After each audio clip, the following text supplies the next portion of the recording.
Hey, what's happening, everybody? Trying to set this up so, there we go. Johnny's coming. There you are. Who's here? Hobo Roadie, book event? Yeah, right, Hobo Roadie. Who's here first? MusicTherapyLaz here in what's this place? Culver City?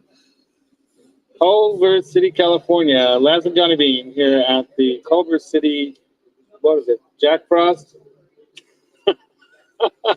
Robert Frost Auditorium was where the event took place at a high school auditorium here in California, sunny California, but now it's dark. Sunny somewhere in the world, right? Ryan Fairley saying, what stream is this event for? You're reading comments from like hours ago. Oh, I know. Scroll all the way back down. I know. Ryan is saying, you may not get many of us either out east or in the middle. Yeah, I know. We know. It is such as it is. We're going to bring it to you live, even though nobody's awake except for in Timbuktu. Laz, says Ryan Hall. What's up, dude? My music-in-law. And Alex Radford, wish I could have made it with you guys. That would have been cool, dude. Yeah. Yeah, Hobarodi, we're at the Alex Van Halen. We were at the Alex Van Halen Brothers book interview event with Ariel Levy. Yeah. Ariel Levy helped him put that book together, and she was an amazing interviewer with the New York Times, or no, not the New Yorker. She writes for the New Yorker now for over a decade or something, I think I heard them saying. She's been with the New York Times. I know somebody who's worked with the New York Times, my friend Kathy Reed. She's out there. Raymond says, are we ready? We are ready, Raymond. Uncle Raymond. Dude, we saw your niece over here. Amanda's looking good. She's looking well. She's doing better. And it was good to see Rob with her too. And then we saw, of course, Lori Tucker, best chick with the whip. We love you, Lori. Anyway, Hot for Teacher video. She was the one with the whip. Anyway, so go look the video up. But I just woke up, says Ryan, watching the pedal show. Right on, dude. Yeah, man. That pedal show rocks. That's right. That's Fridays. And then Rock Daddy, dude, what's up? I've been in touch with our friend, our anonymous friend. Keeps sending me messages about things that he might want to have me go pick up or whatnot, but there hasn't been a trigger pulled on anything yet.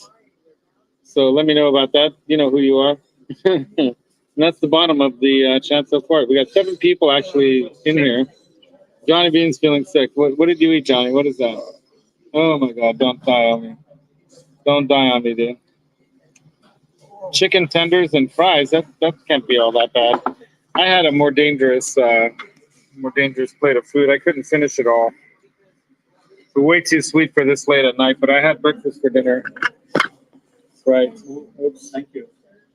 And we keep getting some. Just a tiny. Yeah. Just talking about this Van Halen event that was right here at the high school. Alex Van Halen, the drummer, talked about this book he wrote about him and his brother Van Halen. It was very, very cool. He does Twitch, YouTube, yeah, everything. Well, what do you think is a good platform? I think Twitch. You're a Kick? Kick, yeah. Kick, oh yeah. It's basically like you stream. People like it more? No, to YouTube. Yeah. Very excited on YouTube, but then my friends are not consistent with it. You gotta stick with that forever. It takes a long time. Yeah. What do you He's been doing it. How long have you been doing YouTube? I've been on YouTube since the beginning, so I'm going on almost 19 years of content. So He's done thousands of videos. I have like 5,000 videos. Millions of views. So I've been vlogging with my friends for a whole like explosion when we went to a hotel. Everybody competed, and I kind of like learned how to edit a little bit. Yeah. I learned how to do with AI, the voiceovers. Oh, that's cool. Get it done right. But yeah, Keep at it. There's over 8 billion people on this planet looking for stuff to watch. Oh yeah, for sure. You can't lose by going at it. But you guys' page on Johnny Bean TV or exclusively Van Halen. I can't even say it. Open your camera. Yeah. Johnny's got the QR code ready to go. I'm not that sophisticated. I have a tiny channel. It's called MusicTherapyLaz. LAZ. MusicTherapyLaz. Too much info. Too much info. Really? MusicTherapyLaz. It's on YouTube. Yeah.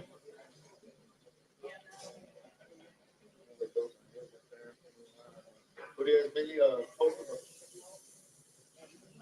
We're Music. musicians, so I do guitar stuff. I do interviews.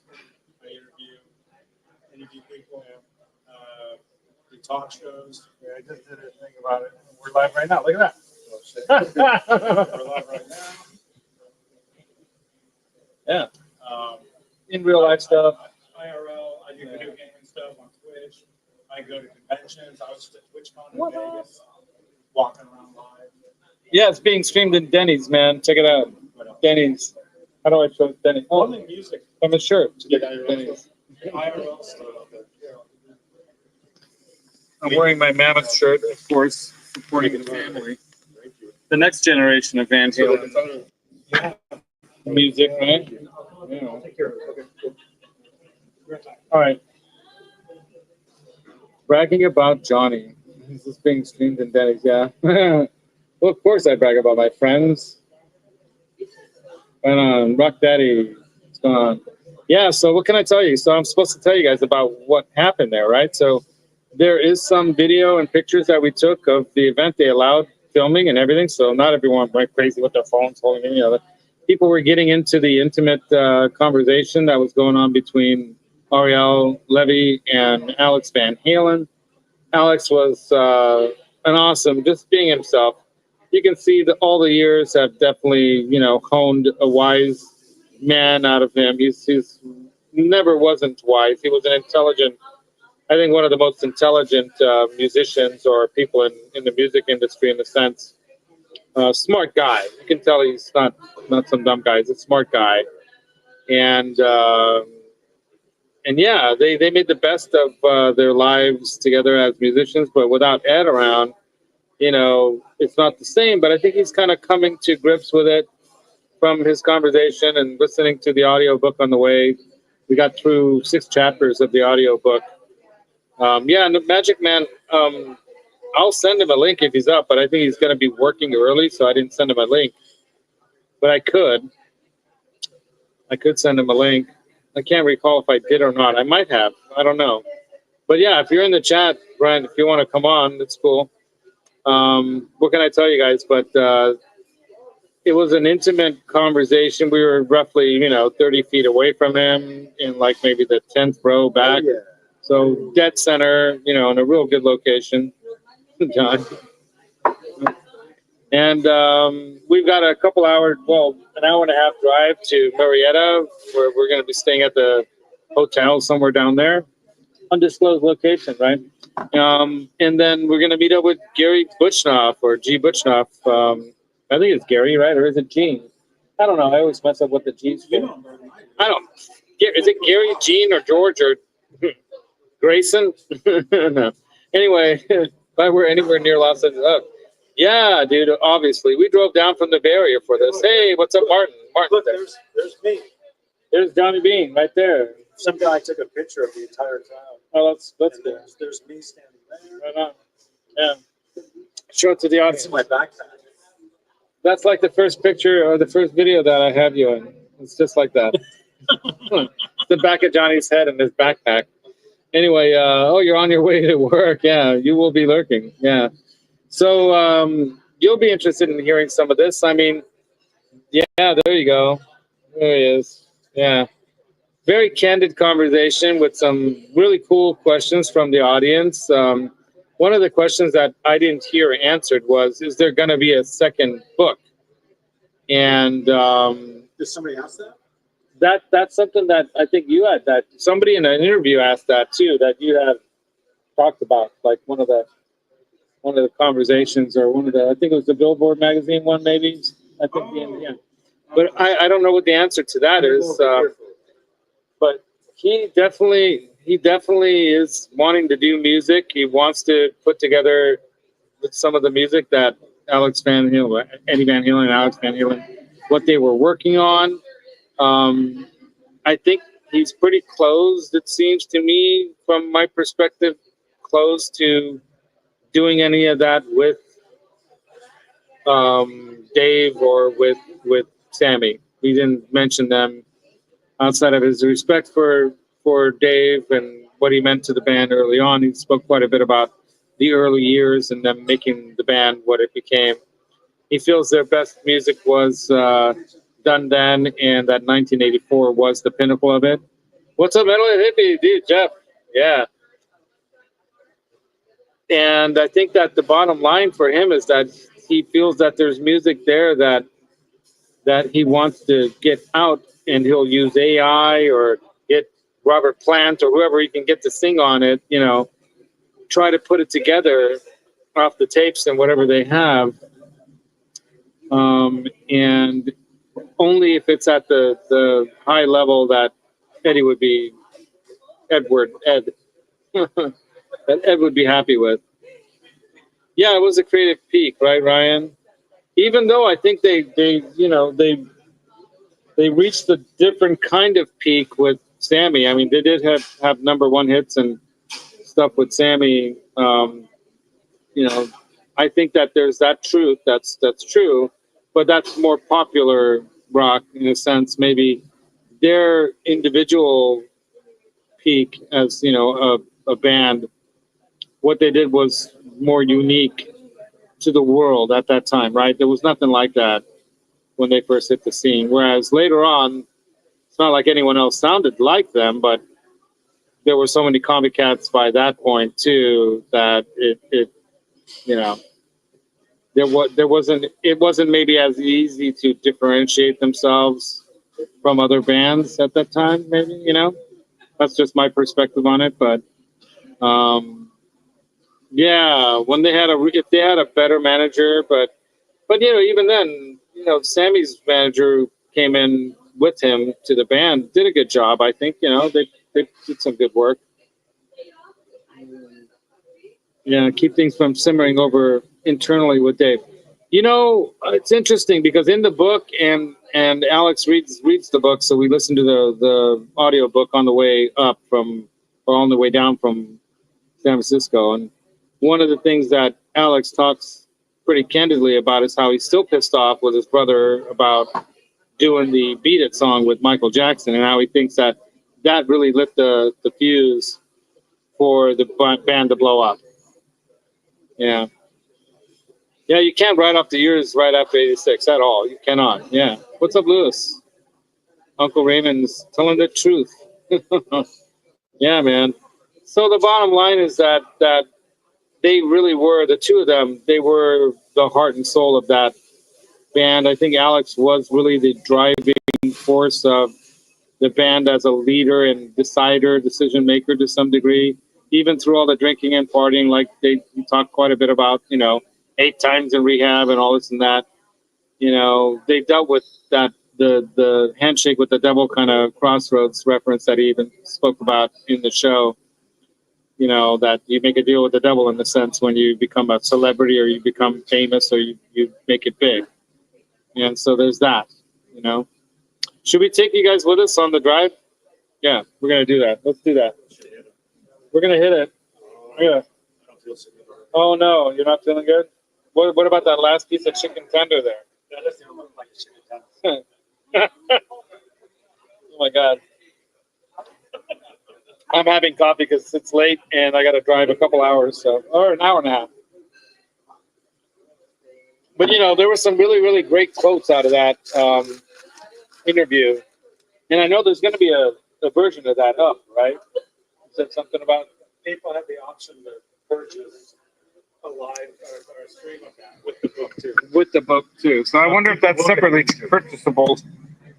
Oops, what happened? I almost left. Yeah, I got my jacket. Hold on. Can you hold on for a second? Keys? It's going to be heavy because it's 2 phones. Hey, what's up? So, Johnny, thank you for the Tone Chaser EVH guitar pick. Lewis, you're welcome, man. All right. Hey, I met some of you guys here. Yeah, A lot of you guys that watched my channel came up to me at this event. Most of them were in the bathroom, which was weird. Well, that's because, Johnny, you're always showing what the bathrooms look like, so people look for you there because they know you're going to be there. Ladies, you guys. Nice meeting you, man. It is what it is. What's up, Johnny? Look at the Beatles. Yeah, exactly, man. So it is what it is. You know, we were talking quite a bit about Randy Rhoads a little bit, too, during the night when we were hanging out with Amanda and them, because Amanda's working on that album with Bob Daisley of, you know, Ozzy Osbourne fame, right? And, yeah, what can I tell you? You know, it was an amazing event because you got to see Alex up there talking candidly, openly, laughing and joking and talking, and it was great. Yeah. Today is the Thursday stream. Yeah, I know. A little late. The late show. The late show here tonight. I'm not sure how I'm going to do this. I have that. Oh, let's see if this will work. Yeah, it's actually back here. That window thing? Yeah. Well, this kind of works, Johnny. Look. Do you want this? I don't know. Should I want that? I'm in a rental car, by the way, because my car is back in the shop. Because they didn't quite fix everything right that needed to be fixed. It's on the ground. Oh, no. Over here or over there? Right here. Okay. Yeah, I got one of these thingies. Don't lose the handle. But last time I put it on the window here, it popped off. So let's see if I add a little saliva to that. If that makes it any better. All right, let's see. Gotta plug it in. Plug it in, plug it in. Oops. Sorry, I'm covering the camera with my finger. There we go. So, yeah, almost 35 in Pearl Jam skins. Yeah. Yeah, some of the biggest alternative bands like Pearl Jam and Deftones are ones that have went 25 years plus. And you got bands like Aerosmith and Stones, and you know, if a band member dies, that's kind of tough. But look at AC/DC; they're still rocking it. That's another band that I've never seen live that I've always wanted to see, and I've never seen them live. And I've never seen the Police or any one of the, except for Andy Summers recently in Monterey, California. Right. If I turn this light on, Johnny, is that going to be I mean, we probably terribly annoying? shouldn't drive with the light on. Yeah, we'll get pulled over. Is that what happens? Anyway, so you got to navigate us to this place. So Well, you don't want to say the address. no, just head to Marietta, and we're gonna end this within the hour anyway, so we won't make it there before then. But yeah, so what else, Johnny? You want to say something about this event? It was amazing. Saw some good friends that I haven't seen in years. Who was that guy at the end that we were chatting with? Jeremy something? Jeremy White. Yeah, Jeremy White. He has a show called The Jeremy White Show. He's cool. Him and I have been in contact for several. He was on my channel. Actually, he was on one of my shows, years and years ago. He said he's gonna have to come back. We're gonna have to talk about stuff. But Yeah, I saw he was asking about somebody else too that was there. Yeah, but yeah, I saw a lot of cool dudes. Navigate me, man. Saw a lot of cool people. But, I have a feeling we have to make a U-turn. It says no U-turn here. what's the Just town? put Marietta. Marietta, California. I'll take us there. That's where we're gonna go hang out with our buddy G. Butchnoff. An hour and 20 minutes. That sounds right. Yeah, it's about an hour. If you look at it that way, it's like an hour. New comments. It's late. Yeah, Sammy talks a lot about the past. Oh yeah, you can't make it. But it wants me to. Well, I'll go into that chevron and then come right out of it. Yeah, well, he probably misses it. I mean, even though he's done his own thing, I think he must miss it, right? How would you not miss being in that band, right? So of course he's going to talk about it, and how could you not talk about it? Who's texted me? Somebody Somebody texted me. Oh, cats on a guitar. Who did that? Cats on guitars. Who just texted me cats on a guitar? Oh, I miss my dad. Yeah. Yeah, man. So it was actually at like a high school auditorium. It was a middle Like school. 1,200 people max. It was a middle and school. was It wasn't. sold out. It wasn't a high school. It No, was a actually, middle the school. sign right next to the building said high school. Culver City. I don't think it was high High school. school. CCHS. Well, you can look it up. Ain't lying. I didn't make it up. But anyway, but there's a middle school right there too. So maybe they have everything. But yeah, man, what an event, right? So what else? What else you got to say about it? Yeah, it was great. We got there. We were literally. We could have been, if we wanted to have been, we could have been first in line. Yeah. We actually got there before like anybody. Well, there was that one guy with the Well, yellow. it was black- embarrassing. It was bumblebee weird shirt. because school wasn't even out yet. We had totally forgotten that it was a school day because we don't go to school. So we get there and we're like, wait a minute, this is a school.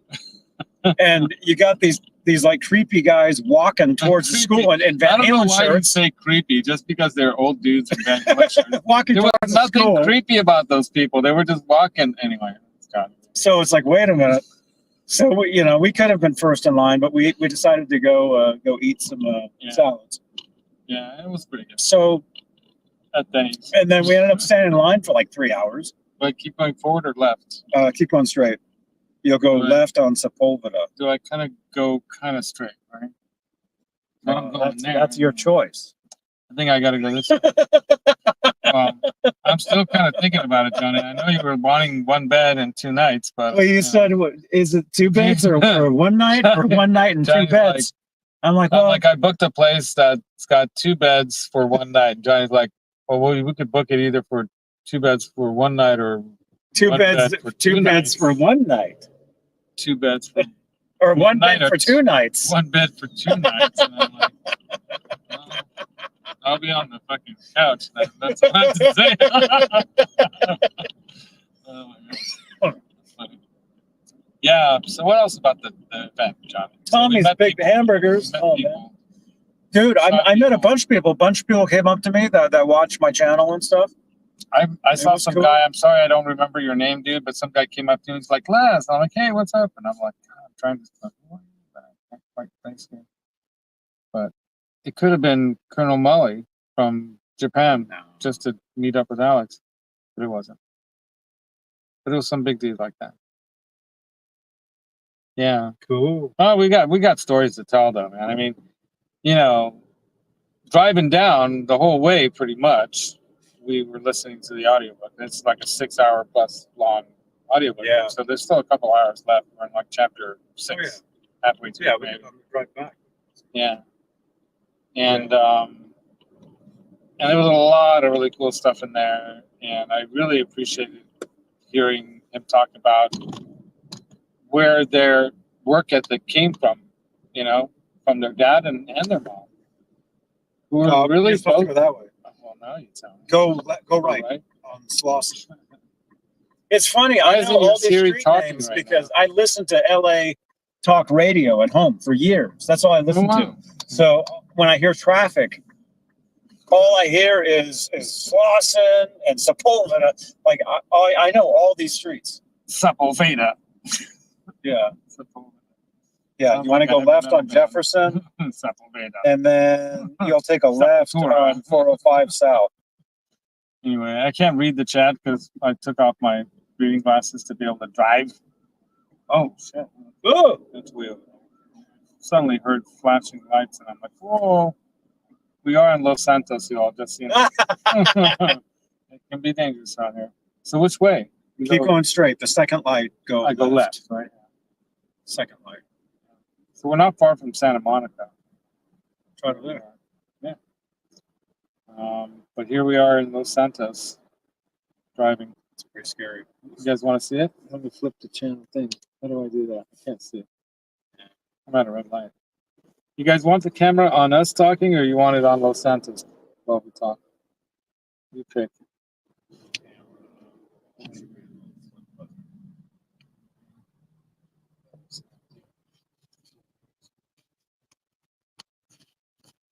Oh, it's gonna be black because there's a case behind it. I would have to flip it this way. Hold on.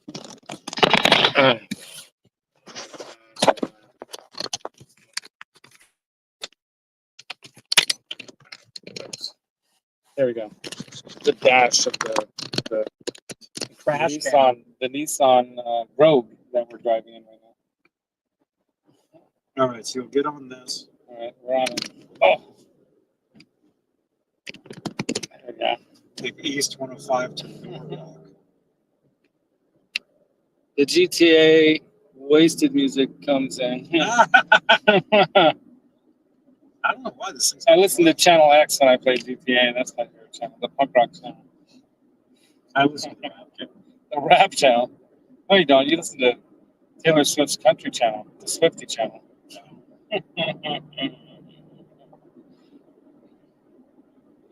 be honest. Anyway, so what else, man? So should I keep talking or should I let you talk? Well, sorry. I gotta drink something now. do you know where you're going? I'm going forward. Yeah, keep going straight.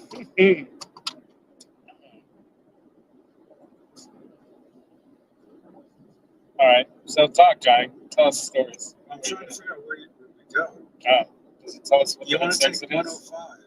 What does the thing at the top say? Take a right in 3 point something miles. Exit 45. All right, there you go. We're at exit 48 right now. Yeah. So okay, I'll talk about the show. So some of the cool things. He had some really cool quotes. That some of them came from his dad, some from his mom, some from some of the teachers. As a matter of fact, the teacher that they both had at the community college is the one that gave him the "there are no rules," quote. That basically, If it sounds good, if it sounds good, it is good. Yeah, that came from their community Dr. college. Fisher. And his daughter was there in the audience, and I should have said hi to her. But you got surrounded by YouTube fans. You couldn't escape from them. Yeah. That's the cost of celebrity, as a Johnny. That's what happens. They own you. It was cool, though. It was cool. That was very cool. Yeah, no, it was super cool. Yeah. So that was one of the things that was in the talk. She had some really cool questions, digging a little deeper into, like, for example, one of my favorite questions she asked, I think it might have come from an audience member, it might have been her, where she asked, when did you discover, when was it when you realized that your brother wasn't just some ordinary guitar player or musician, that you noticed genius there? When was it? And he talked about was it a TV show or a concert? When they were talking about Woodstock, right? So they didn't go to Woodstock. They saw the television version of it or something, I guess. Was there one of those? Well, it's a movie. Yeah, the Woodstock movie. Okay, so they saw the Woodstock movie.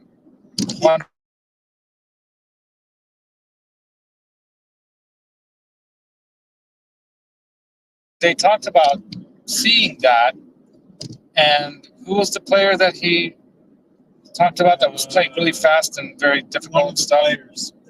There's somebody they play A blues guy like Alvin, somebody or something. does a guitar thing. Yeah, And it's like the impossible thing. yeah, and Edward was a copy. And then 2 days later, he heard him playing it verbatim, note for note, and that's when he realized, like, this guy's okay. Yeah, we're gonna go somewhere with this. This guy's got more than just your average talent, right? He's got something special, and we got to develop it. And in many ways, like what Alex was talking about, too, being the bigger brother, a couple years older, he was the one who had to be the tough guy, dealing with his dad, dealing with his mom even, dealing with the teachers at the school. Eddie had to eat all the crap that came in the wake of Alex going through school, because Alex is a smart guy, but he didn't want to have to put up with the bullshit, and because they were biracial, from the eyes of the world, which I don't believe in. I don't believe in this racial stuff. We're all human beings, but anyway, the world at the time was different. Yeah, That's right, man. yeah, the world at the time was different, and they were, they were excluded to some degree from being, full citizens in a sense, or accepted by society like everyone else because of the mixed race thing. And so they suffered by that to some degree, but that also made them stronger. That made them like, well, okay, I'm going to use that then. I'm going to take that then and show you, I'm going to show them. That's what he said about Ed too. Like Ed, somebody made like some comments and he made him feel lesser than what he thought he could be. He showed them. And I think that had a lot to do with why he was such a perfectionist in his art, because it was never good enough. He talked a lot about it. So they were always, both of them, together, always reaching for the edge. Reaching for the king. Yeah, Johnny's reaching in the back, grabbing the $100,000 bar, right? Or the Butterfingers. Anyway, I bought a bag of Halloween candy bars because it fuels you while you're doing these long drives. Anyway, so that was one of the things I really thought was cool. It was a little insight into what drove them both to never be satisfied enough with what they were doing, and even talked about how, and you can take that and go too far, like he felt that they did, You can take it too far sometimes, and it may not work out. People might not like it. Then you got to, look back at what worked before and go back to that. And so you look at the arc of their career, right? And you can see them doing that, with Dave in the end, that last album they did with Dave, right? Different kind of truth, right? Where you come back to realizing maybe it's not about you and your thing that you want, your talent, or what you want to do. It's about them out there, and how do you make them happy? And they said their dad taught him that. Look, you're out there to make those people in the audience happy. So when you make them happy, they come to your shows. What's the comment? Holly said, someone please buy as a Bluetooth microphone. Yeah, sorry, Holly. I do have one. You want me to plug it in? But then you guys won't hear Johnny talking. I do have one here. No, that's fine. Holly. That's cool. Holly, we saw Alex Van Halen. We saw him. Yeah. Anyway, I took some video, took photos. I'm gonna piece together a video and post it. I guess I yeah. can do it right now. Well, no, I'm doing the navigation. You got to navigate. When we get back to the hotel, I'm gonna piece together a video and upload it. Yeah. Hopefully, if the internet's okay. Very cool. So, like I was saying about what they learned from their dad was that you had to, if you wanted to put bread on the table, if you wanted to feed your family, you had to find out what people wanted to hear and play that. And they had to do that when they were doing all those backyard parties and then all the club gigs, right? They weren't just playing what they wanted to be only. They knew they had to do something that was going to excite and turn on the people in the audience. And their dad taught them that lesson, that you have to, you have to do that. And then the one about the gun, the toy gun is a really funny story too. Yeah, the brothers were fighting over this toy gun, and their dad grabbed it and he broke it in half. Basically, Solomon of Pasadena, he jokingly says, my dad, the Solomon of Pasadena, breaks the gun in half and says, here you go, now play with it. Yeah.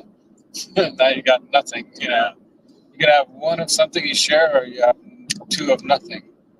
Yeah. And so they learned to stick together, and he taught them, these little lessons in life over time. What matters in life, Yeah. And when we got the books, they were already signed. So he didn't sign the book in front of us. But you guys, this is cool. And I don't know if I'm assuming this stuff will be available on the Van Halen website. I'm assuming they had T-shirts and hats. Yeah, that's right. With the brothers' book on the front, but it wasn't just like the book cover. There was like a heart drawn over or drawn circled Eddie's photo on the T-shirt. Yeah, it was like a heart-shaped kind of like red heart, like a round Eddie, and then the O and brothers for some reason was also red. So it must be some. So Laz and I both got a shirt. Yeah. So we'll be wearing them. Oh yeah. Tomorrow when we're playing Alex's drums at G. Butchnoff's house tomorrow morning. We're gonna wake up the neighborhood on Friday. Anyway. Yeah. So anyway, so I've got a brother's book. I've got the book and I've got a brother's T-shirt. Me too. Pretty much exclusive to this event, although it didn't say anything about the event on the shirt. So I'm assuming they had them here, but I'm assuming they will have them available online. You're gonna probably see. I'm thinking copycats of it too out there, unfortunately. Yeah. There was a guy trying to sell one while we were waiting for us to come out. Oh, that's fine. How much was he asking? Like double? No, he was asking the same. Oh, okay. I thought about it for a second. Yeah, maybe. You could have bought one more. And I know.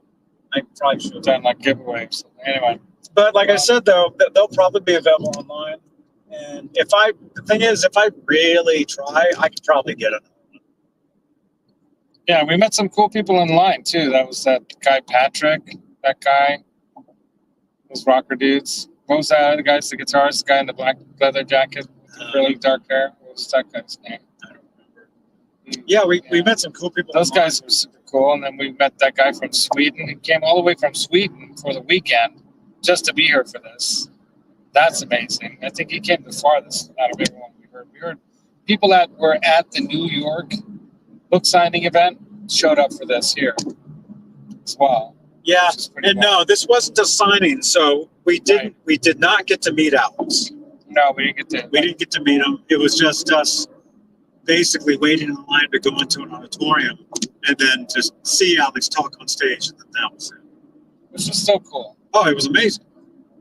We were freaking in the center, like 10 rows back. So Alex was literally, he wasn't right in front of me. Like 30 feet away. When you guys see the video that I shot, you'll see how close. Yeah, it's pretty amazing. I mean, it was really cool. And he was in really good spirits. It seemed like he was really happy to be there and to tell the story. And that, that was cool. I think Ariel did an amazing job. You could tell that she was very happy to do this and honored to be, involved in the project, putting the book together and making this happen. I think he picked the perfect person to work with to do it too. She did a phenomenal job. So far by the reading of or listening to the audio version of, what you would read if you read it. So pretty amazing. So yeah, what else? What else do you have to say, Ron? I was blown away about the story about him bopping his dad upside the head with a beer bottle because his mom wanted him to knock him out or stop him. Stop his dad from whatever. Not that he never got violent ever, but when his dad got drunk, he would be loud.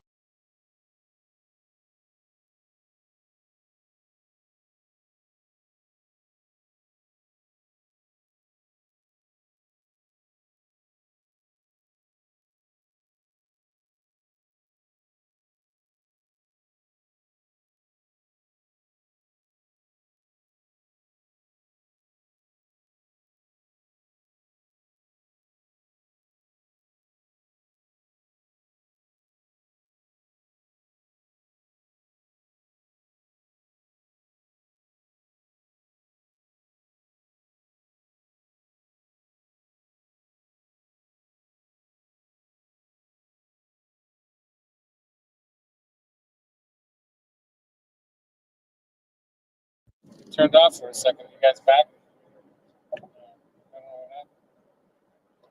I have it plugged in, right?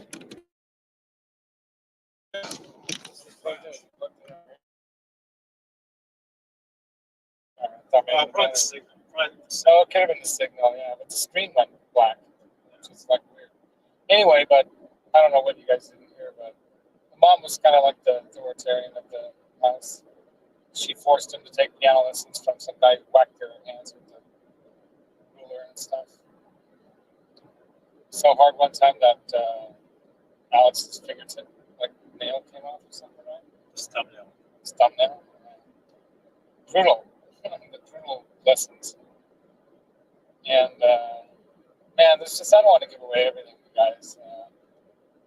But hearing him speak it up there right in front of you, and to see him, you know, there, it was great to see him. And what I'm most excited about is not just his desire to put out some new Van Halen music that we all haven't heard yet, you know, in complete songs. He wants to do it so that it's at the. He did say, right? He did say that eventually the vaults will be gone through. He said it could take 20 or 30 years. Yeah, I said Wolf. He said Wolfgang, you know, would go through them eventually.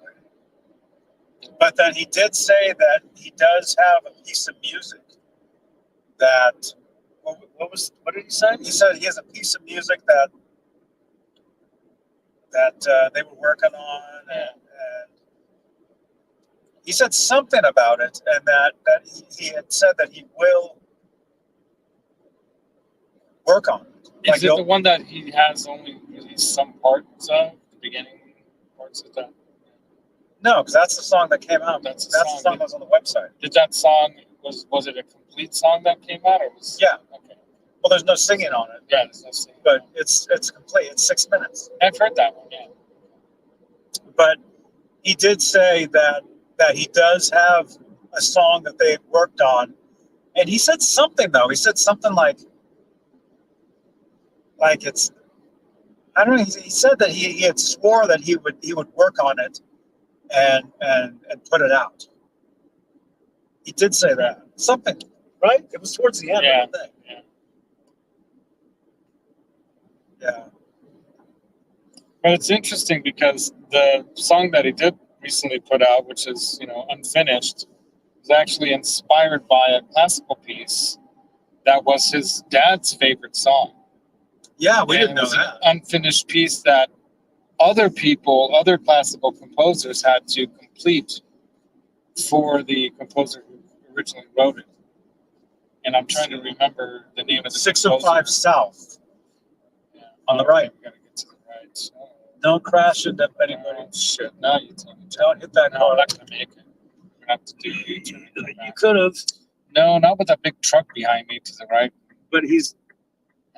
It's not worth taking a chance like that. I'd rather just turn around on the freeway somewhere. Safety first, right, you guys? See, this is what happens when Johnny's answering questions because he doesn't navigate. That's all right. We can turn around. It's not a problem to go to the next exit and turn around. Yeah, but it's completely overhead. That's all right. It's Los Angeles, John. Los Santos. So, yeah, a lot of really cool tidbits of information that, you know, only he could tell, of course, about their lives together growing up. You know, working really hard to get their first instruments, working in gigs and places like Alex is already playing at bars and, you know, women around doing their thing, you know, the whole story about how he got into girls pretty early on was his 11-year-old experience with somebody backstage or something, right? Wasn't it? So there's that. I can exit right here. Can I? What is it? It doesn't say to. No, I mean, I could try to turn around here. Why? What is it saying to you? It wants you to. It wants you to. I'm going to exit. Yeah, I'm not going to stay on this. I don't know what there's obviously something that happened right there. I'll pull over. Hopefully I turn around here and I'm not going to end up in some really bad neighborhood.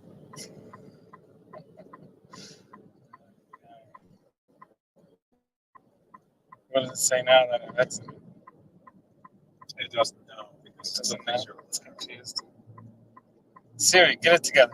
Anyway, so there was a lot of really interesting things that you learned about their early life, you know, and what made them who they are, you know, their influences. It wants you. Yeah, see, it thinks you're still over there. That's okay. It's gonna figure it out in a second now. But I think I need to get to the right lane here because I think I want to go under and this guy's Go just right. being a dick. Go ahead, dick. Go. You're in such a hurry to get to where you're going. Okay, left at the light. Left at the light. It's probably going to just take us right back onto that. I don't know.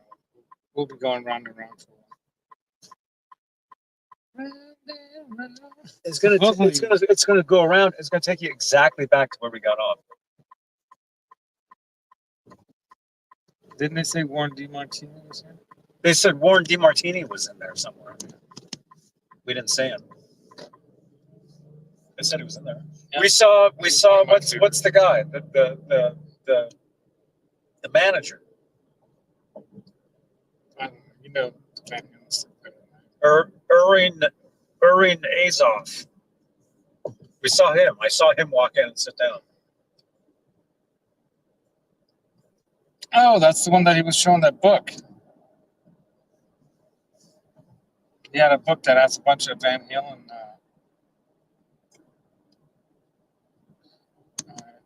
There we go. So now we're just going back. Oh, we would have wanted to go on that 605 South here. So I don't know if we're going to get a chance. It's not red. So we're going to have to go back. We're going to have to go another exit and then turn around from there. But at least we're not backed up and totally stop traffic. So we're going to have to exit again. All right. What does it want us to do? 605 South or what? 91. 605 South. 9 what? 91. There's no 91. There's Rosencrantz. 605. Stay on the 605. What are we on right now? It says 1.9 miles, 91. What are we on right now? We're on 605. Okay. JB, I just got to the part where you gave me a shout out. We had a great 91 freeway? We had a great time. Yeah, it says in 1.5 miles freeway. Yeah, we're in SoCal now, so we have to say the 91. So Holly, I don't know if you heard what I was saying. Alex did say that he has music that they had worked on, and he's gonna work on it. He's gonna finish it. But it was something like he explained something about it.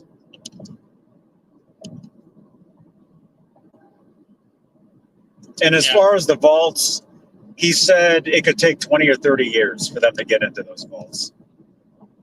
That's what he said.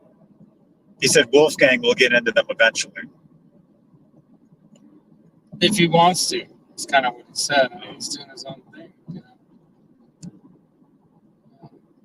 It could take a lifetime just going through that stuff alone, doing your own stuff. You're going to be out there doing your own thing. So I wouldn't count 100% on Wolf. Oh, almost lost the signal again. 91. 91 east, west? 91 east. Wait. Yeah, straight. 91 east. East. Not to the right, but to the left. To the left. That sounds right. Been this way before. Yeah, so I took some video, took a bunch of photos. Technically, we weren't supposed to video, but everybody kind of did. They didn't say you couldn't. Yeah, they did. Where? In the recording at the beginning. Oh, I was actually taping it when it said it. That's funny. It said, please, no flash photography and no recording. Oh. But regular photos are fine. The photos.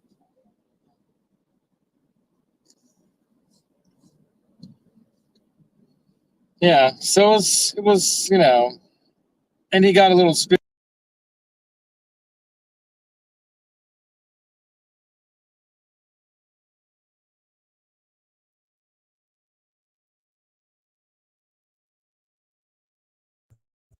Why does The phone keeps turning off or going dark. I don't know what's going on. It's timing out. It's weird. Finally played an SA-126, Ryan. Oh, right on, Ryan. So what do you think, man? I like it. He says, I played one. I finally played an SA-126. Great sounding guitar. Yeah, I'm right. not a huge semi-acoustic guy. I prefer the Strat. Yeah, it's a bigger body for sure. Uncle Raymond says, a lot of us will be here. Oh yeah, for the tapes thing. Yeah. Well, Well, one thing that Alex was really being very adamant about is that he would not release anything that he and or his brother wouldn't accept to be at the level what would be acceptable. So, and Eddie said that more than once, right? Eddie? oh yeah, he said that. He said that more than once. That I'm not putting out anything, unless it's good. And the point being is that the technology might be there. Oh, okay, I know what you're talking about. What he's saying. He was talking about, even trying to use AI and this and that, but that he knows Eddie's phrasing. He knows Eddie. Oh, I know. Yeah, that's what. Yeah. Alex was saying that there's a song that they'd worked on, and it's not the unfinished song. It's another one. He has it on his phone, and he knows how his brother played. He knows his phrasing. He knows, so he's looking into AI to possibly finish the song. But he would rather do that than get somebody else to play guitar on it. But he also said even trying that, and so far what he's gotten out of AI, that what he's learned is that there are those little things that make Eddie different. It makes Ed's playing unique. That you can't duplicate him. He's unduplicatable, kind of like Jeff Beck's been talked about the same way, where you can get close, but he'd know the difference, and it wouldn't be him. It'd be something close. So whether he put it out that way or not is the question, because it depends on what they have on tape, right? If they have on tape enough to piece stuff together with the help of AI, that's possible. Fill in some spots that, or do whatever magic needs to be done to kind of make it work. But even though he did talk about that, he's never quitting drums, and he's never going to quit being a drummer. If he can't physically play right now, that doesn't mean that he's given up sticks. He'll play when he can. When he's healthy enough to play, he'll play. So I'm sure he's, messing around to some degree with some drums. So just because he sold all the auction stuff is basically because he's probably not going to tour with that stuff. But if he ever did play live again, that would be amazing. And he seemed to have the desire to do that. So, you never know with modern technology. What were you saying that he was looking into, some of even DARPA's military exoskeleton kind of bodysuit things that they're working on for the military when it comes to even people that are handicapped or whatever. He's got a broken back, so I don't know how much that could be remedied by something like that. But if you could get in a robot body of sorts and still play and feel like it's you playing, then why wouldn't you do that, right? So if you have the capability to use that kind of a tool to let him play again, why wouldn't you do that, right? And this is a totally out of left field kind of idea of mine that just popped into my head just now, but think about the fact that in virtual reality, we're able to do that kind of things in games and stuff like that already, right? Do we stay on this? We don't go on 5 now? 27 miles, stay on 91 east. Okay. So there's the other possibility. Let's say that if Alex was able to get into a virtual reality AI type session, playing drums with his brother in some kind of an AI version of Edward Van Halen, built off the data of whatever they can put together, right? Would they be able to write new stuff with his AI version of Ed? Yeah. It doesn't seem to me like he'd be close to this idea, because it seemed to me like he felt like, you know what? His energy's still in the universe out there somewhere. It's not gone. And that energy is not just nowhere now. It's out there. He feels him, still there. He talks to him like he's next to him. So it's like, Ed's still alive. His heart and soul, he's still with him, I think he's found peace in that. Didn't you notice that? Like, he seems to have found peace. Even though, he wishes his brother was still physically here, I don't think he'd want him to be here suffering. So,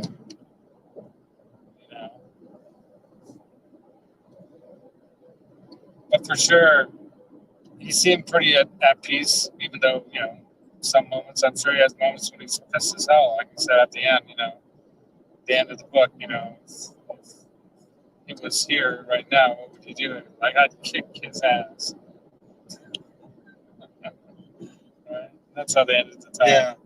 But Raymond, what Alex was saying is that he wouldn't totally just use AI just to create new parts. He would use it to enhance stuff that's already there. And since Alex knows Edward's style so well, he would know what would be more like what Eddie would do. Right or wrong. What would Edward do, Yeah. So that's what he was talking about. And Tim Thomas, what's up, dude? Tim Thomas. Yeah. And also,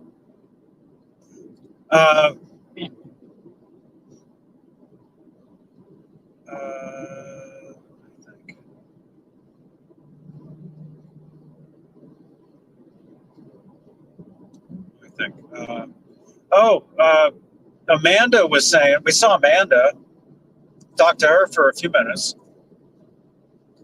She was saying that you watch my show every day. She's like, Michael watches you every day.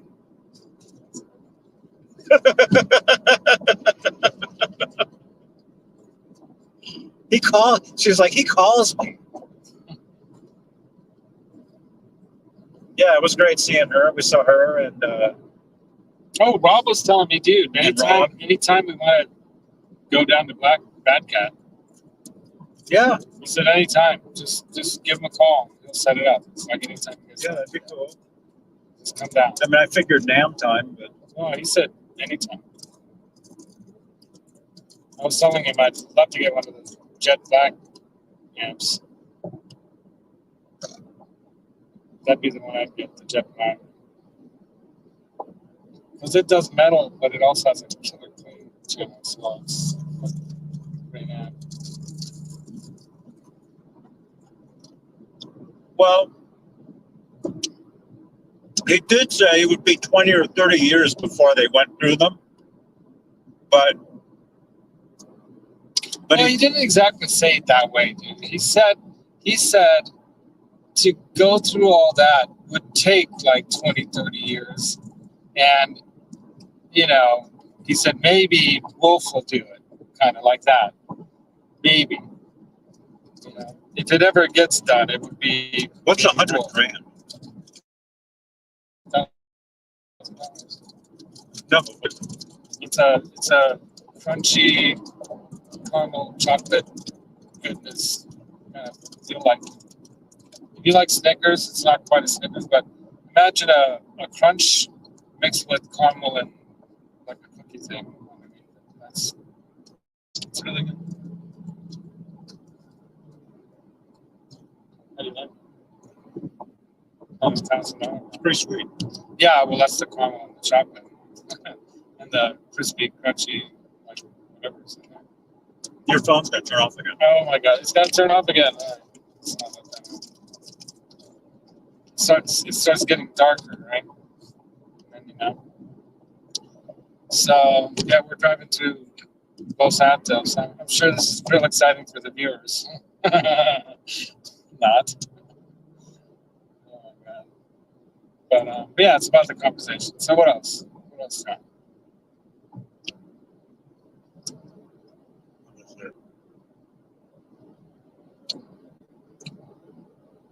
I thought it was interesting about when somebody asked, does he still speak Dutch with anybody? And he said that it's gotten pretty bad because he has no one to practice it with, and he mostly only speaks Dutch now with one other person, which is his cousin that's back in Holland. So it's probably not very often. He said his Dutch And is. that it's like a sixth grade. He said his Dutch language for him is fading. Yeah, fading. But he said even when him and Edward would speak Dutch together, they spoke at like a fourth grade level. Sixth grade. Or sixth grade. Yeah, but that's because that's about the age they were when they left. And it's a dying language in a sense because, even there, everyone's using He said even there, English. everybody just speaks English. Yeah. So I guess the Brits took over the world. At least this part of it.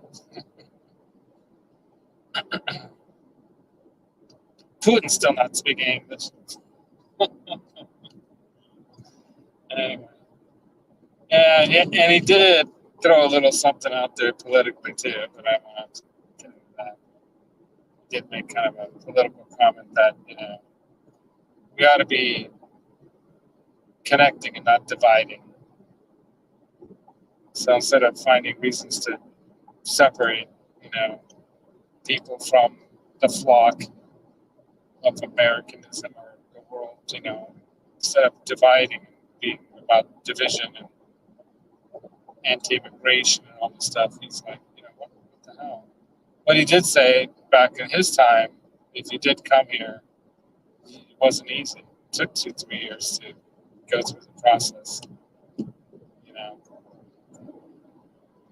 So there's there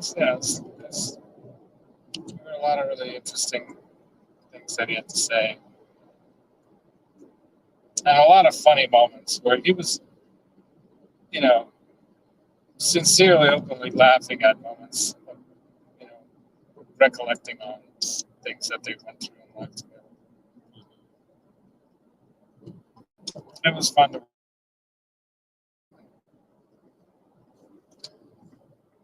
And it seemed like he would really enjoy it too. That's the part of it that I'm most happy about.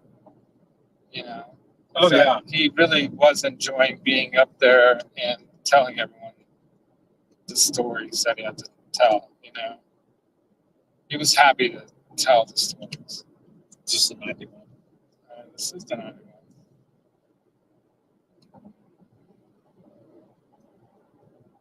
I believe.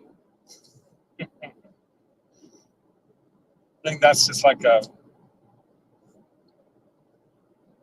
cardboard version of it or something.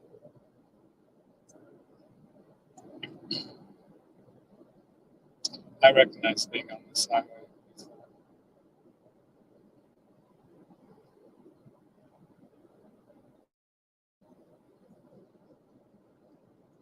What's our next exit? How far? I mean, we're not going directly to the place.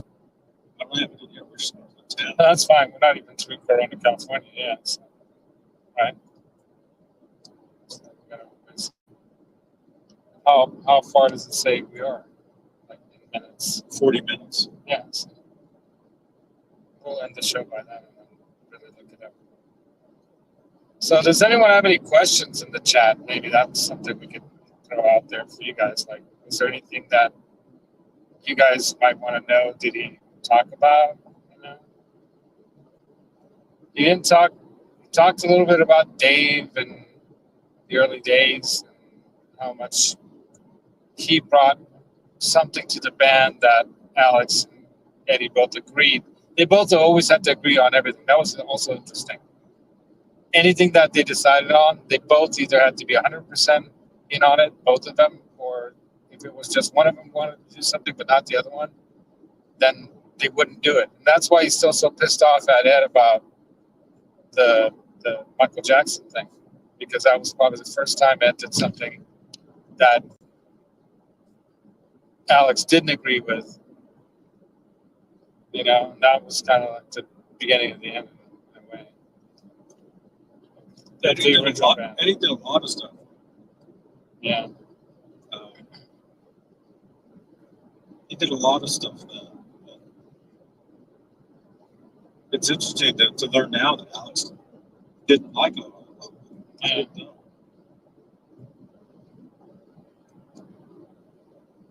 Yeah, and he had a lot of respect for Dave because, you know, even though Dave came from a, you know, doctor family and stuff, he worked hard. He worked hard to get the respect that he earned as a frontman. And he, you know, gave it all. You know, he put it all out there. He put it all on the line. What's the date? 24th. We're going on the 25th now. Today's the Past 24th. midnight. Well, when it's past midnight, it's the 25th. So it's past midnight. So it's now the 25th. At least this part of the world. Yeah. So anyone got questions in that chat? Randy. Oh, no way. I got a shout out in Guitar Player Magazine from the old Bob Daisley interview. Because Bob Daisley just did a new interview Oh, yeah. with Guitar World. Nice. But Guitar Player is referencing back to my interview from August. Right on. Speaking on the Johnny Beane YouTube channel in August, and there's a link right to it. Right on. Thank you, Guitar World. Guitar World. Well, there was some revelations coming out of that conversation for sure. Ron had a lot of good questions. And Amanda being there too was great.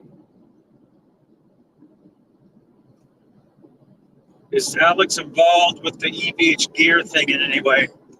No, I don't think so. I think that's Matt Brook, which was Edward's assistant, and Wolfgang. I don't think Alex has anything to do with EVH gear. What I don't understand is that why don't put out some drum stuff? They've got the guitar stuff. How about some of the drum stuff?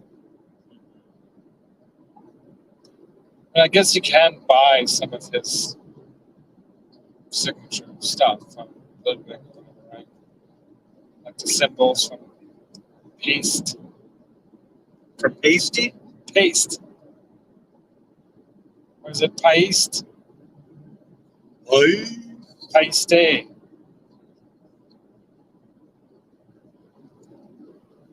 You've only been on for an hour? Yeah. Seems like longer. It seems like forever listening to me talk. I mean, because we were there at that place talking to that guy. He was like, "You guys are streamers?" Dude, that was over an hour ago. Well, an hour. Well, maybe because I had to turn it back on. I don't know. Blacked out a couple times. Did anyone ask a question about Sammy? Or were they not allowed?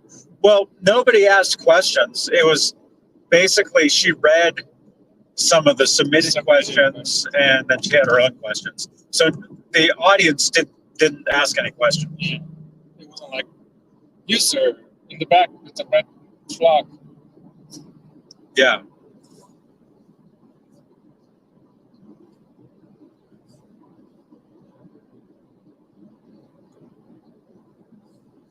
Yeah, so one of the questions I'd hoped would have been asked was if he has a second book planned.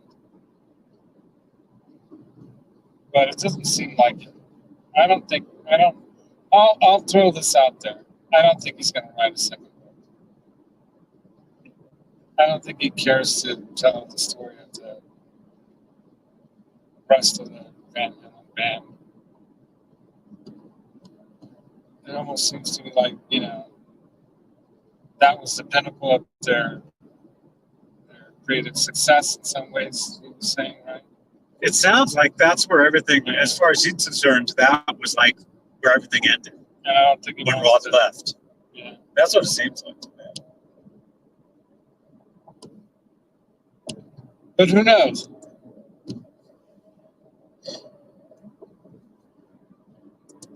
Because even though Alex does, you know, play the role of the tough guy in the, you know, in the relationship, he was the protector of his brother.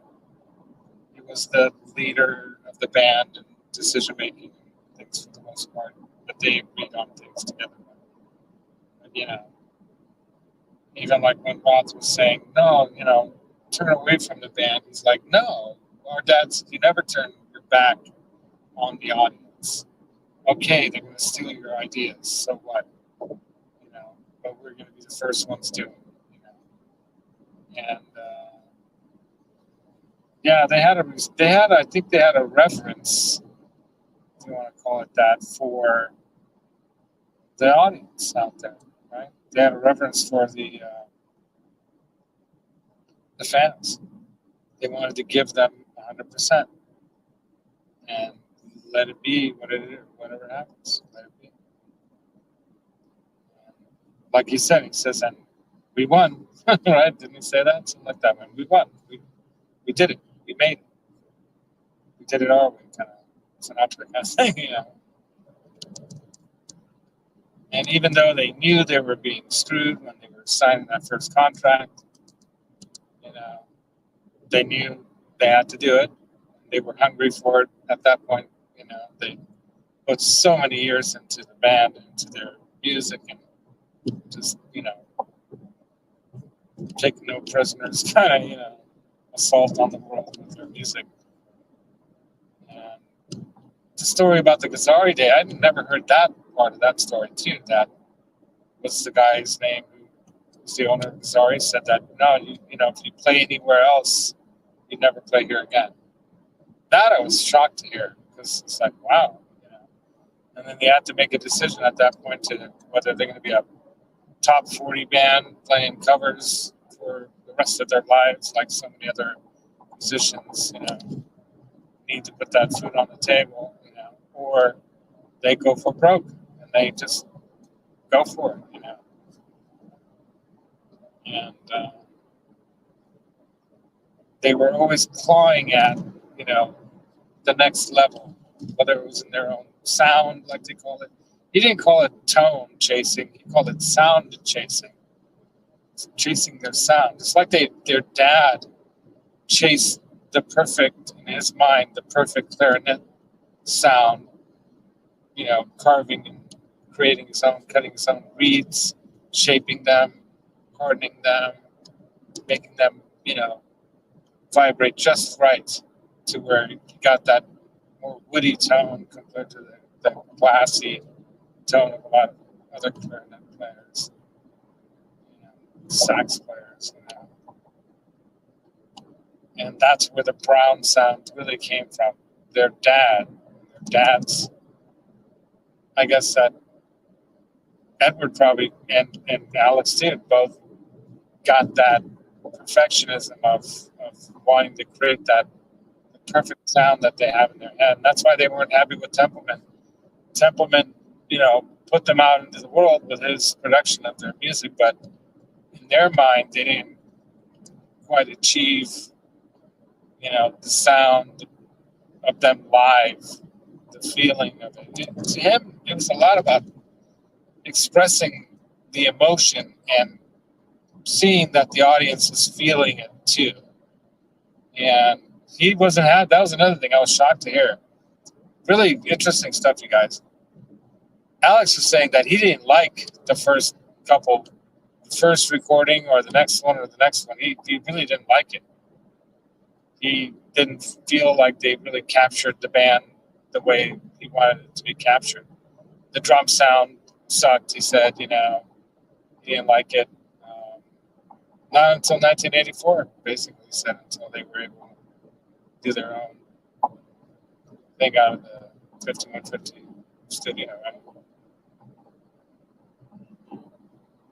So maybe that's why they even called themselves and called the whole thing 5150, because what they were doing was crazy and hoping it would work, because you don't know, are people going to like it or are they going to hate it or what? And that's the other thing too that he talked quite a bit about during the talk, was how much pressure Ed felt from having to live up to that projected, God guitar player person, how he had to always be perfect, how he dreaded in some ways, and that's why he drank and why they both drank and used drugs, One interesting thing I did hear him say, was somebody in the audience said something about, it was all the energy that you guys had, it was from doing lines, and Alex replied really quick back, I never did coke. Really quickly answered back, I never did coke.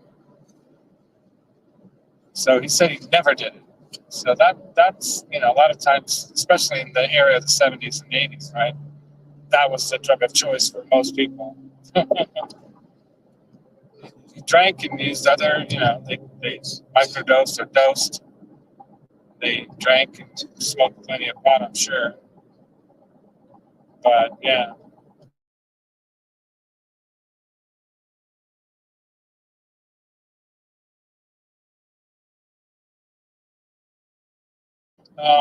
Do we go towards San Diego? Thanks, John. Yeah, well, it's not talking. Well, it hasn't been talking at all. Exit 53. Yeah. So is that towards San Diego, South 15? Oh, crap. We're going to have to turn all the way around. Again. Oh, it's not too far. Exit 53, coming up on the right. All right. It's 1 mile. McKinley.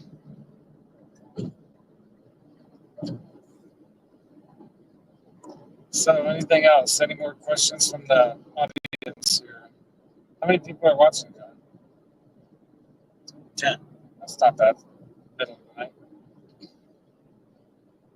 Martin's probably already at work. My good friend Martin, L&M Guitar Corner. And we met some other YouTuber dudes. The guy I was sitting next to, he's got a band. I was talking with them. But he's kind of doing some work with a friend of his who lives in Arizona. But he seems super cool. And the guy who had the snare, he had one of Alex's snares he brought with him to the event. He was like wearing it on a strap. I think he said it was a 91 or 92 snare, so it was like one of the ones to get. And he actually uses it in his band. I think they're called like Mind Bender or Mind Breaker or Time Traveler or something. I can't remember. Used to go left up here at the light. Back under and back on. Yeah, go left and then left at the next light. Should go. Vocal, sorry. I'll talk about it. This is like a real speed check. We check you. Get out of the car, sir. Is it? No. It's just all this construction. It looks like it, like we're being directed one way. There's no way out. Wrong turn. All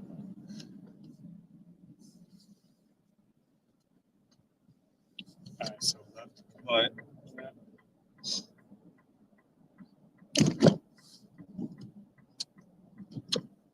So, any other questions from the chat? What Alex drum company Yeah. did Alex went away? Did he work with? Well, Ludwig, right? Ludwig. Just like Van Halen, Ludwig. His brother. I'm not sure if the cymbals are pasty, right? Paste. No, it's pasty. Paste. All right, junction 15 is 3/4 of a mile. We want to go towards San Diego. Yes. 15 towards San Diego. That's correct. I should have known that. I should have That's paid right. attention. I should have known. San Diego, where it's always classy. And everything's burgundy. Anything else in the chat? Should we call Did it? Amanda show you a picture of me at the crowd at Hamlin's show? No. We weren't with them the whole time, so we saw them getting in where we picked up our books and we were in line. But then when we went in, I think we went to the bathroom, or what happened? Why did we get in there? Okay, I know what it was. They were wanting to be along the side and a little closer up front, but to the side, whereas we wanted to be more in the middle, so we were a little further back. So we were like 30 feet away from them as well. They were like in a different part of the auditorium. So we weren't sitting with them the whole time. And then at the end of the event, Johnny was like hounded by like all the YouTube fans. He couldn't get away from them, so I was hanging out with them, talking a little bit with Rob, and Amanda was chatting with some other people too, and then Lori Tucker was there talking with some other people. People were getting photos down with them. I took a photo with Rob, selfie. But yeah, we weren't there the whole time with them, so. And then we were getting ushered out of there, and then there was a big crowd by where Alex was going to be exiting or getting into the car kind of location. And I think Amanda and them, they wanted to go get something to eat. So Lori and Amanda and Rob and some of their entourage, they went to get something to eat. And We got to watch Alex leave. so Johnny's going to have video for you guys. I have video of him coming out, getting in the car, waving. Johnny has a way better angle because he's got the super selfie stick that he got way up above the crowd. I didn't have a selfie stick with me, so I didn't really have that. People had records. People thought he was Yeah, they were hoping. Yeah, he was like, I mean, it was already 10 o'clock at night. So, and I'm sure he was tired. You got to realize when you break your back, like you did 2 years ago, it takes a lot to recover from that. Your energy, especially at a later age in life, it's not going to be quite what you'd like it to be. So, it still would have been cool if you would have done like a signing, but you got 1,200 people there. Everyone wanted a piece of you kind of thing. That's going to be very hard to do. And I don't know, what were the turnouts like at the book signings? Do you know? Like how many people showed up for those? Does anybody in the chat know, like at the New Jersey and New York book signings, how many people showed up? Because it was a sold out auditorium here of 1,200 people.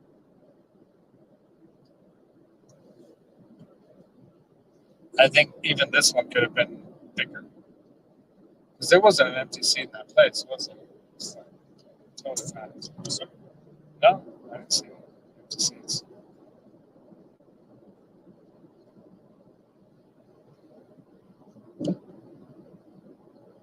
Sold out.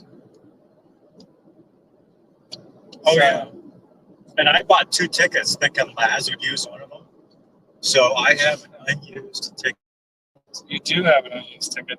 For billion There purposes. you go. For billion purposes. I have an unused ticket and a T-shirt, And I have a which I will wear. used ticket inside the book sleeves with the science book, and I was there. I was there, Johnny, And more. and more.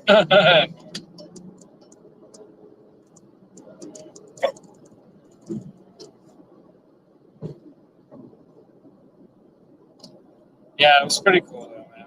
I'm glad I made the trip down to this. And by the way, I'm also going to visit my dad's passed away a couple months ago. Finally succumbed to all the things that were ailing him. Cancer in the kidney, diabetes, and Alzheimer's for sure, possible dementia as well, but mostly Alzheimer's. So Brent, who was going to come down with us, had to work, so he couldn't come down. But he's going to make it to NAM. It's going to be cool. And last time I came down, he came along with me. I always like to drive down with somebody in the car too, so it keeps me awake and whatnot. And we got to talking. We had a chance to video chat with my dad, with the rest of the family. So the last time I got to see him, we were able to talk with, my siblings, with my dad and everything. Everybody was there. Even my mom talked to him. My dad's ex, my mom, talked to him too. And he was happy to see her and everything. It was kind of nice. That was the last time we saw him. So we're going there. I'm going to, Johnny's actually, I'm going to drop him off at G's place first thing. And then I'm going to go there and spend a little time with them. How far is that? 5 minutes away from G's. And how far is all this from where we're staying? Like 10, 15 minutes away. Maybe 20 at the most, because it's a little deeper in. But yeah, we got to talk about some of the family things we got to talk about, And I'm going to be retrieving more half of my dad's ashes, which is kind of a special thing. And then we've got to decide what we want to do with that. And then coming back through LA, who knows what can happen? Who knows what can happen? So that'll be exciting.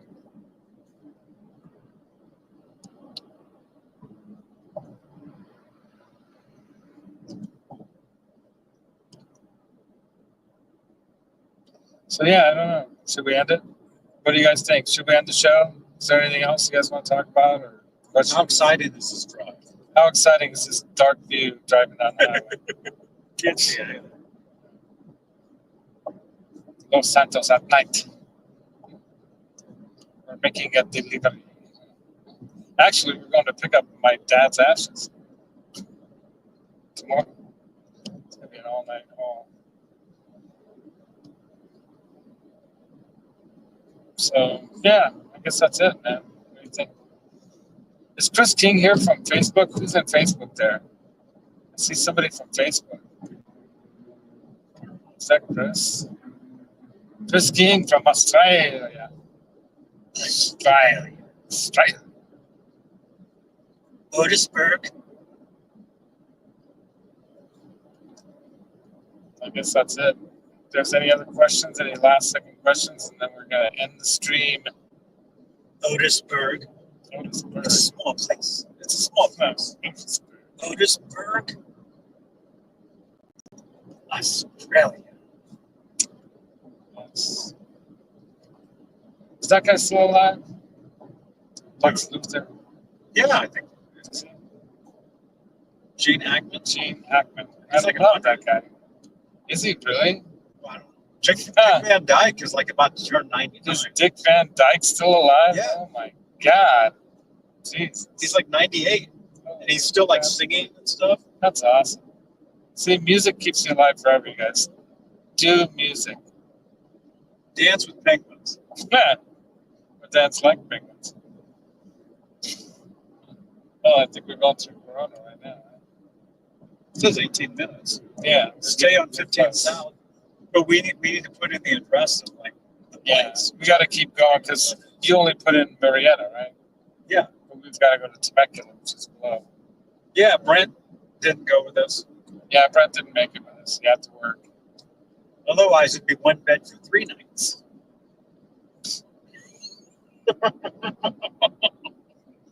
I'll be sleeping in the car.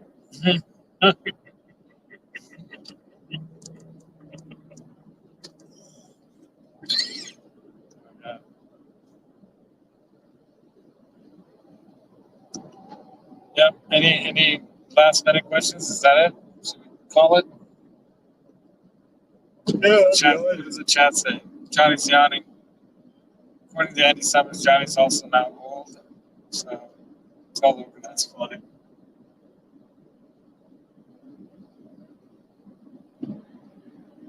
I started counting backwards when I turned 50. So I'm 8 years old now.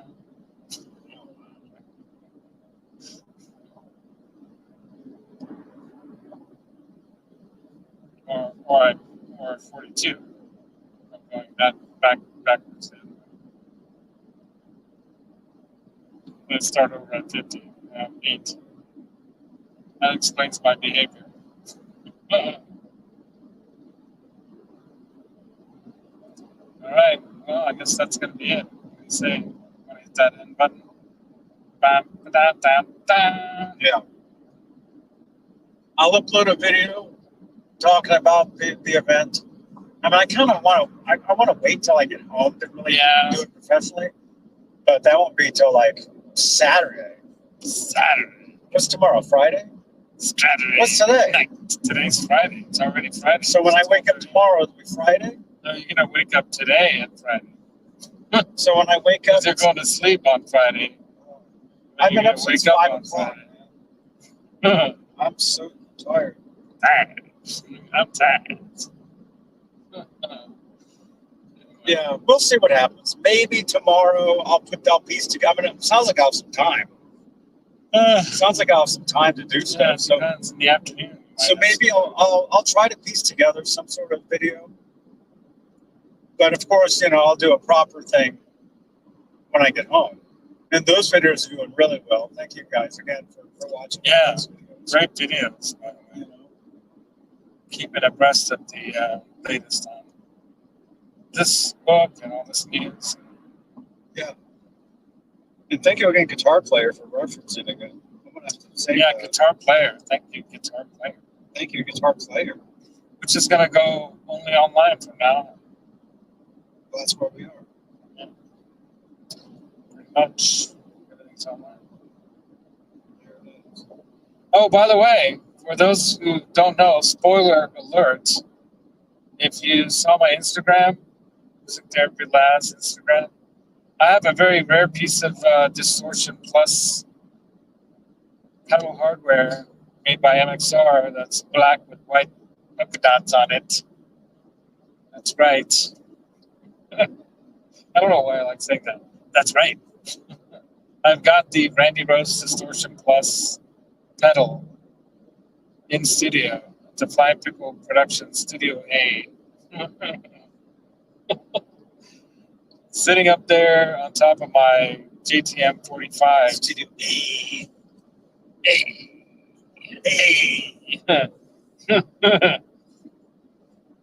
Sitting up on top of the one of 300 replica original offset JTM 45s, hand wired. And I think I'm going to plug that pedal into that amp. Just crank the holy bejesus out of it and see what happens. See how much paint I can peel off the walls with it. Johnny, you want to be there for that, don't you? Yeah. Johnny's like, yeah. I'm so tired. All right. Yeah, so that's next up in the Pickle Productions Thursday night next week. Gear and Demos show.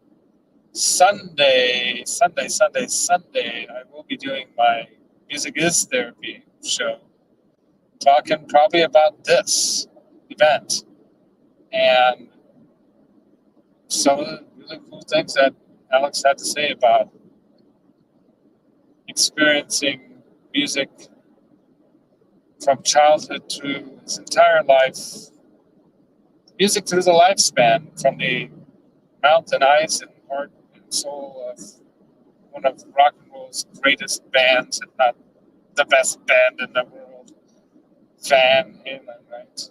The almighty Van Halen. And he was, the beat of that. He was the heartbeat of that band, man. He was the swing. He was the brown sound. He was it all. So I'll talk about some more from the Music is Therapy side of things on that show, Sunday. 10 o'clock Pacific, 1 p.m. Eastern, with my hostess with the mostest,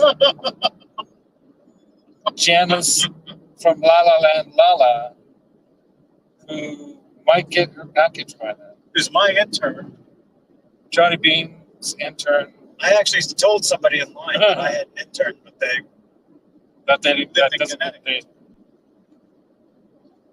Well, interns don't get paid. no. They get tutelage. They learn. I turned down Johnny's offer.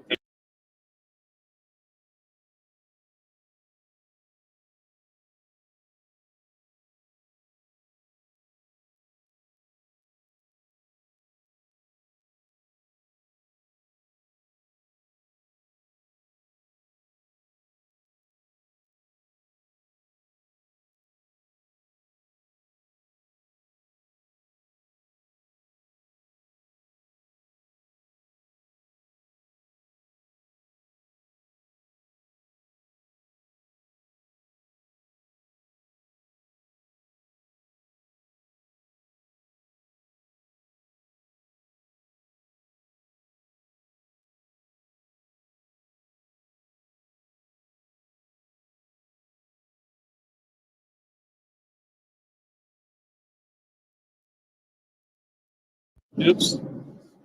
Are we back where we got? Anyway. Yeah, we're going to end it. That was funny. So I'm talking, it just goes black.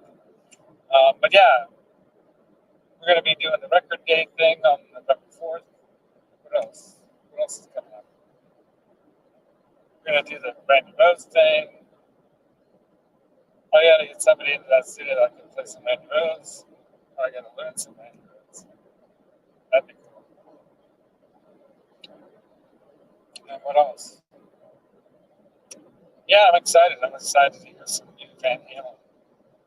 That's actually old new Van Halen, right? All right, Johnny, let's cut it at that. What do you say? Yeah. End the stream. All right, thanks you guys for coming, joining us on this ride, driving through the outskirts of Los Santos here. We had a great time. I wish you guys could have been with us there, and those of you who were there with us, that was awesome. It's great seeing you there, and looking forward to the next adventure. Right? It's coming up. By the way, I do still have a lot of Guitar Summit from Mannheim, Germany footage I need to upload, so I'll be doing some more of that. But go check out my video there about the Richter guitars made of coffee. Just so amazing that he made guitars made out of coffee. I love it. Anyway, there's a lot of other cool stuff coming your way. I'll be putting some of that stuff up. I'm totally jealous of Andy Ferris, who I saw was at Bomb Guitars, who makes some of the most amazing guitars. Jealous that he's there. Probably getting a guitar from them. Probably. Seemed that way from his Instagram post. So Andy, the guitar geek, some of you guys might know about him. Super cool dude. I met at Henning Pauly's at 42 Beer Street. And that'd be cool to do that one again too. Maybe next year, we'll see. But yeah, man, until NAMM, that's gonna be the next big show. Fender will be there, that means EVH will be there. That means Charvel will be there. Who else will be there? Squire. What else is under the Fender logo? So there'll be that. There'll be a lot of cool stuff at NAMM. Bad Cat. I'm excited to see some more Bad Cat stuff. There's gonna be some cool stuff going on there. Yeah, man. I'm hoping I see Amplified Nation there this time. Their amps. I know they're a smaller builder, but I did see some of their stuff here and there. Other places had their stuff like Maybach and Shabbat guitars, and some of those places had the Amplified Nation stuff. And Megatron, one of our favorites right now. Megatron will be there. Yeah, so until then, you guys rock on, be good or be good at it. MusicTherapyLaz and Johnny Beane. Out. Yeah. All right, later, you guys. Rock on.